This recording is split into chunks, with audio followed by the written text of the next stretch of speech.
मुस्लिम नुमाइंदा कौंसिल नांदेड़ की जानिब से सुकूत हैदराबाद तारीख़ के आईने में उन्वान के तहत एक जलसे आम का इनेकाद अमल में आया। इस जलसे में freelance journalist Inamur Rahman Gayur Hyderabad, senior सहाफ़ी अजीज़ुल्लाह सरमस्त गुलबर्गा और नौजवान सहाफ़ी फैज़ुल बारी दहली ने मेहमान खुसूसी के तौर पर शिरकत की और ख़िताबात के लिए जलसे आम से ख़िताब करते हुए जनाब इनामुर रहमान गयूर ने कहा कि निज़ाम हुकूमत का दौर एक सुनहरा दौर था जहाँ हिंदुस्तान यकजहती की एक अजीम मिसाल पाई जाती थी। नौजवान सहाफ़ी फैज़ुल बारी ने कहा कि एक ज़िम्मेदार कौम का ये शेवा होता है कि वह अपनी तारीख़ को फ़रामोश नहीं करती बल्कि उसे बिला कम व कास्ट अपनी नई नस्ल में मुंतकिल करती है। गुलबर्गा से तशरीफ़ लाए सीनियर सहाफ़ी अजीज़ुल्लाह सरमस्त ने भी जलसे से ख़िताब किया। इफ्तिताही कलिमात एडवोकेट नदीम खान ने पेश किए।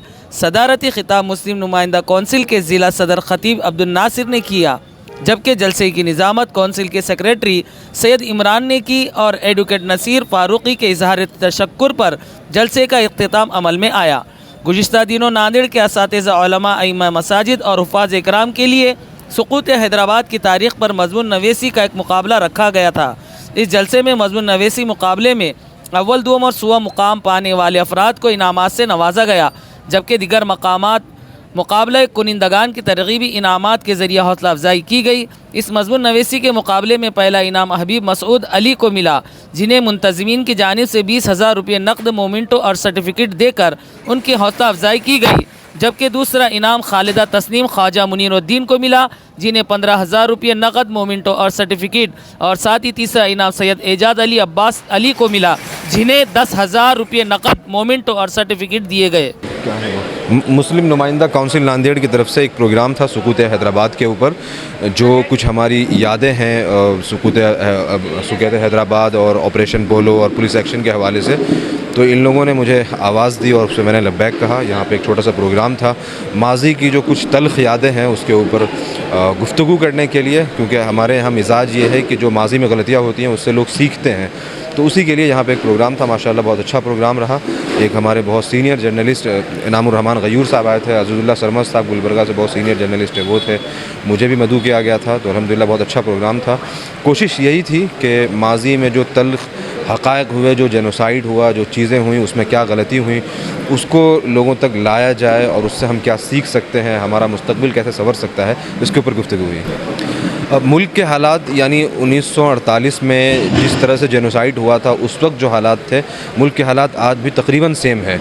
अब इसकी कई वजह हैं। एक तो ये है कि हमने अपना रोल सही से नहीं निभाया, दूसरा ये है कि मुल्क की जो हुकूमती ताकतें हैं वो हमेशा गलत लोगों के हाथ में रही। तो हालात अभी भी तकरीबन सेम है। बल्कि अगर मैं ये कहूँ कि कल्चरल जेनोसाइड मुसलमानों का हिंदुस्तान में हो रहा है तो उसमें कोई गलत नहीं है, और लिटरल जेनोसाइड भी तकरीबन जगहों पर शुरू हो चुका है, अल्लाह हिफाजत करे। तो हालात मुल्क के बिल्कुल भी साजगार नहीं है। मुसलमानों को इस वक्त ज़रूरत यह है कि मुसलमान है क्या, यानी इस्लामिकली मुस्लिम जो होता है वो रोल प्ले करे। अगर आप सोसाइटी का काम करनी है तो सोसाइटी आपको कोई वैल्यू नहीं करेगी। जी, ये जानबूझकर पैदा की जा रही हैं थे और इसके पैदा कर रहे जाने का एक सिलसिला खुसूसन 1972 के बाद कुछ और ज़्यादा तेज़ हो गया। बात ख़त्म हो चुकी थी 48 के बाद, और वो जुल्म व सितम को सह के उसको भूल भाल के सब अपने अपने घर की राह ले चुके थे। मगर 1972 में मोहतरमा गांधी ने ये किया था कि जो है सारे फ्रीडम फाइटर्स को पेंशन देने का ऐलान किया। तो जितने कम्युनिस्ट लोग थे वो सब के सब फ्रीडम फाइटर बन के आके इधर खड़े हो गए और पेंशन लेने लगे, और कम्युनिस्टों से कांग्रेस की दोस्ती हो गई। जबकि कांग्रेस ने फ़ौज को भेजा ही इसलिए था कि अमेरिका और बरतानिया चाहते थे कि कम्युनिस्टों का पूरी तरह से खला खुमा हो जाए, और कम्युनिस्ट वो लोग थे जो आंध्रा से आकर यहाँ के गरीब आवाम को उकसा कर, हालांकि उन पे जुल्म हुआ था मगर वो अदलिया एडमिनिस्ट्रेशन की तरफ से नहीं हुआ था, उन पे लोकल तारीख उस पर देशमुख और ज़मींदार जागीरदार लोग ये लोग करते थे जो उनसे बंधुआ मजदूर का काम लेते एक तरह का।